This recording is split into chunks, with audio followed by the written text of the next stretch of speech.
बंदर जंगल में रहता एक बंदर। एक घने जंगल में मोंटू नाम का बंदर रहता था। मोंटू बहुत शरारती था, लेकिन दिल का बहुत अच्छा था। उसे पेड़ों पर झूलना, केले खाना और अपने दोस्तों को हंसाना बहुत पसंद था। हर सुबह मोंटू पेड़ से पेड़ पर कूदता और जोर जोर से बोलता, मैं हूँ जंगल का राजा मोंटू। सब मेरे दोस्त हैं। जंगल के सारे जानवर उसे बहुत प्यार करते थे, हाथी मोती, हिरनी चंपा और तोता टिनको। लेकिन एक दिन जंगल में एक चालाक लोमड़ी आई।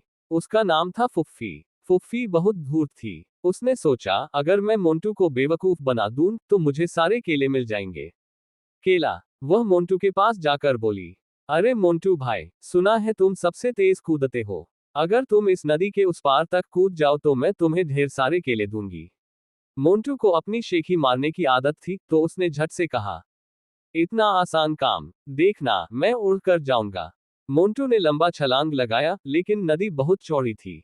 वह बीच में गिर गया, छपाक।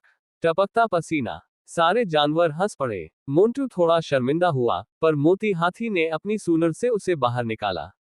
हिरनी चंपा बोली, मोंटू, हर चुनौती में मत कूदो। सोच समझकर काम करो। मोंटू ने सिर झुकाया और मुस्कुराकर कहा, तुम सही कहती हो चंपा। अब मैं किसी के कहने पर कुछ नहीं करूंगा। फुफ्फी को अपनी चालाकी का फल नहीं मिला। वह शर्म से वहां से भाग गई। उस दिन से मोंटू और भी समझदार बन गया।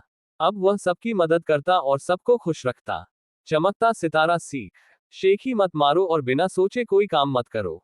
समझदारी हमेशा जीतती है।